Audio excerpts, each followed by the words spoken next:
हाँ यार, सोचे थे आज मछलियां पकड़कर मजे से खाएंगे, पर यहाँ तो छोटी मछलियां ही हाथ आ रही है। हरिया अपने 4 दोस्तों के साथ मछलियां पकड़ते बैठा था। तभी अचानक सामने दरिया में पानी के अंदर हलचल होने लगती है। कहीं कोई बड़ा जानवर तो नहीं आ गया दरिया में?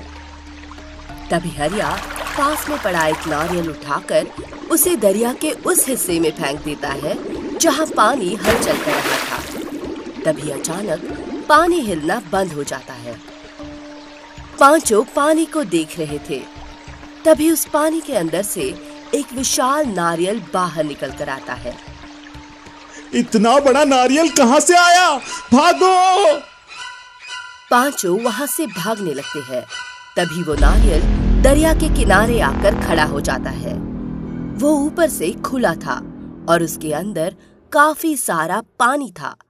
तभी वो नारियल रमेश, सुरेश, महेश तीनों को अपनी ओर खींच लेता है।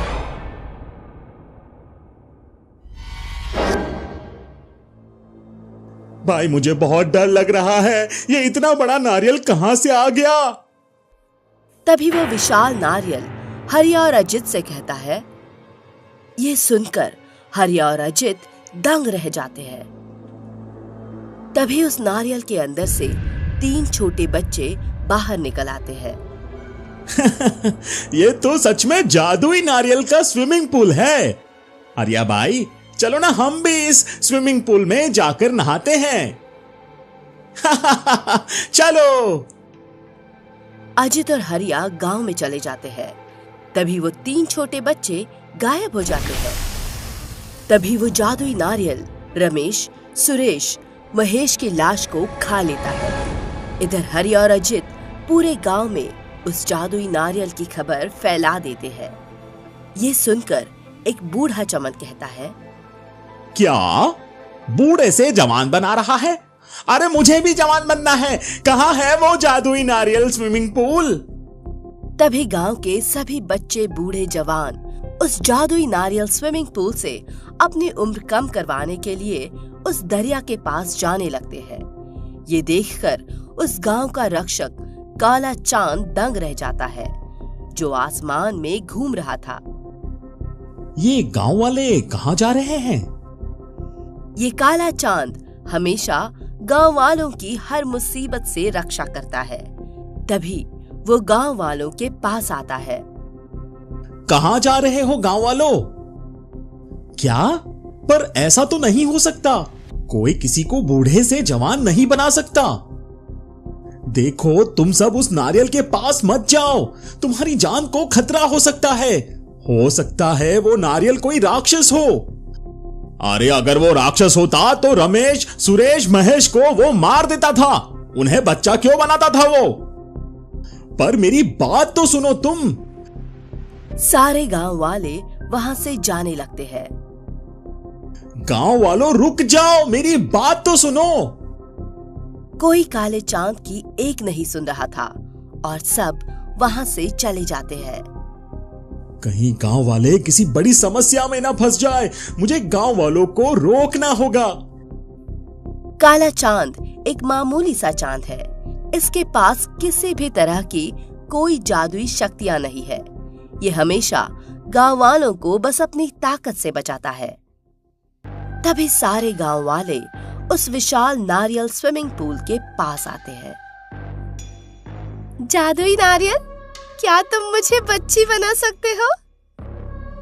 तभी साक्षी उस जादुई नारियल स्विमिंग पूल पर लगी सीढ़ियों पर चढ़ती है। उतने में वहां काला चांद आ जाता है। तभी साक्षी ऊपर चढ़कर उस नारियल के स्विमिंग पूल में कूद जाती है। थोड़े समय बाद उस नारियल के अंदर से एक छोटी बच्ची निकल आती है। अरे वाह वाह, मैं भी इस नारियल स्विमिंग पूल में जाऊंगा। ये कैसे संभव है?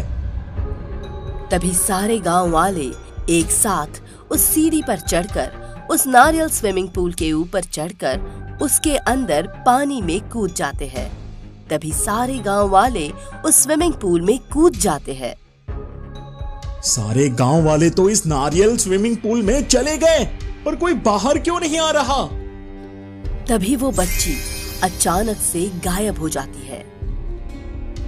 अरे वो बच्ची कहाँ गायब हो गई? अरे बाप रे, ये जादुई नारियल तो धोखेबाज निकला। ए नारियल, निकाल अपने अंदर से गांव वालों को। तभी जादुई नारियल दरिया में छलांग लगाकर दरिया के पानी में गायब हो जाता है। कहाँ चला गया वो नारियल? वो तो सारे गांव वालों को ले गया। अब क्या करूं? काला चांद शक्तिशाली नहीं था। वो वहीं खड़े रहकर गांव वालों को आवाज लगाने लगता है। पर सारे गांव वाले तो उस जादुई नारियल स्विमिंग पूल में थे और वो जादुई नारियल ही गायब हो चुका था। कैसे बचाऊं अब गांव वालों को? काला चांद बहुत परेशान हो जाता है। तभी वो गांव में आता है। पूरा गांव खाली था। क्या करूं? कैसे बचाऊं गांव वालों? वो जादुई नारियल एक राक्षस था जिसने धोखे से गांव वालों को अपने जाल में फंसाकर सबको अपने अंदर कैद कर लिया था। करीब 1 रात बीत जाती है, पर अब तक चांद को कोई उपाय नहीं मिल पाया था। अगले दिन सवेरे, भगवान जी मेरी सहायता कीजिए, मैं कैसे बचाऊं अब गांव वालों को? तभी वहाँ एक पोपट पक्षी आता है। तेरे को निराला कहते हैं। ए चांद, क्या हो गया है तुझे? अपने दिमाग की बत्ती ऐसे बुझाकर क्यों बैठेला है बिड़ू? तभी काला चांद उस पोपट को सारी बात बताता है। क्या बोल रहा तू बिड़ू? नारियल के भेष में राक्षस और पूरे गांव वालों को निगल गया वो। हाँ पोपट, वो जादुई नारियल बहुत ही शक्तिशाली है। अगर गांव वालों को उसके अंदर से नहीं निकाला गया तो वो सारे गांव वालों को जान से मार देगा। अब उस जादुई नारियल का सामना कैसे करूं समझ नहीं आ रहा है, क्योंकि मेरे पास कोई भी जादुई शक्तियां नहीं है। अरे तो टेंशन क्यों ले रहा है बिड़ू? अपन एक पेड़ के बारे में जानता है। उसके नीचे जो पानी है, वो पानी जिसके ऊपर एक बार गिर जाए, उसके अंदर जादुई शक्तियां आती है। क्या? कहाँ है वो पेड़? बिड़ू, वो पेड़ के नीचे से पानी निकालना इतना आसान नहीं है। उस पेड़ को पहले तुम्हें तोड़ना होगा, और वो पेड़ इतना मजबूत है कि ना उसे काटा जा सकता है ना तोड़ा जा सकता है। अगर तो उस पेड़ को उखाड़ सकता है तो चल अपन के साथ। पोपट काले चांद को दूर एक घने जंगल में लेकर जाता है, जहाँ एक विशाल पेड़ था। यही वो पेड़ है बिड़ू। चल, अपनी ताकत का जोर लगा और इस पेड़ को तोड़ कर दिखा। बाप रे, ये पेड़ तो काफी मजबूत है। पर कोई नहीं, गांव वालों की जान बचाने के लिए मुझे इस पेड़ को तोड़ना ही होगा। काले चांद के सामने कड़े इम्तिहान की घड़ी थी। तभी वो थोड़ी दूरी पर जाता है और तेजी से आकर उस विशाल पेड़ से टकराता है, पर वो पेड़ अपनी जगह से हिलता भी नहीं। ये तो हिल भी नहीं रहा है। आपने कहा था ना बिड़ू कि ये पेड़ बहुत ताकतवर है। तभी काला चांद लगातार उस पेड़ से तेजी से टकराता जाता है, पर वो पेड़ जरा सा भी नहीं हिलता। अब इतनी बार टकराने से काले चांद के कुछ टुकड़े गिरते जाते हैं। मत कर चांद, अपने आप को इतनी तकलीफ ना पहुंचा बिड़ू, वरना तो मर जाएगा। पोपट, अगर ये जादुई शक्तियां पाने के लिए मेरी जान भी चली जाए तो मुझे कोई गम नहीं। तभी काला चांद तेजी से आकर उस विशाल पेड़ से टकराता है, तो वो विशाल पेड़ इस बार जड़ से उखड़ जाता है। उसके नीचे पानी था। अरे वाह बिड़ू, तूने कर दिखाया। अब जल्दी से ये पानी अपने ऊपर डाल दे बिड़ू। तभी काला चांद उस पानी को अपने ऊपर डाल देता है, जिसके बाद वो काला चांद एक शक्तिशाली जादुई चांद बन जाता है। वाह बेटा, आखिर तो जादुई चांद बन ही गया। तभी काला चांद उड़ते हुए उस दरिया के पास आता है। मुझे इस जादुई नारियल को ढूंढना होगा, वो इसी दरिया में कहीं छुपा है।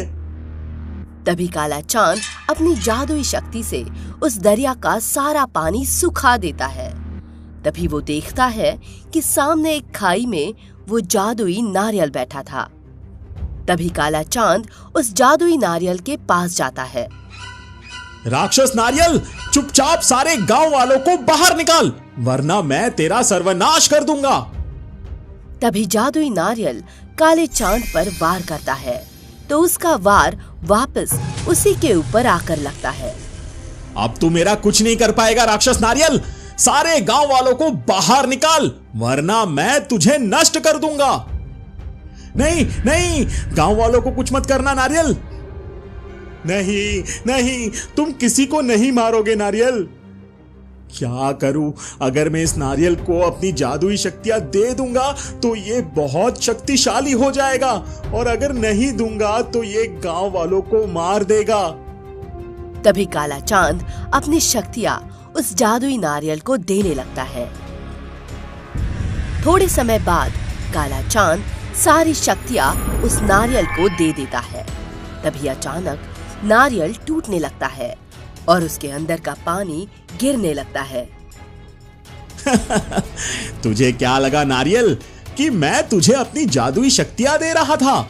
नहीं, मैं तुझे अपनी कमजोरियां दे रहा था, जिसके बाद तू इतना कमजोर हो गया। राक्षस नारियल, बुराई में चाहे जितनी भी ताकत क्यों ना हो, उसका अंतिम संस्कार अच्छाई ही करती है। तभी वो जादुई नारियल टूटकर चकनाचूर हो जाता है और उसका हमेशा के लिए अंत हो जाता है, जिसके बाद सारे गांव वाले सही सलामत उस नारियल के अंदर से बाहर निकल आते हैं और सब काले चांद का धन्यवाद करके अपने गांव में आते हैं और मजे से अपना जीवन बिताने लगते हैं।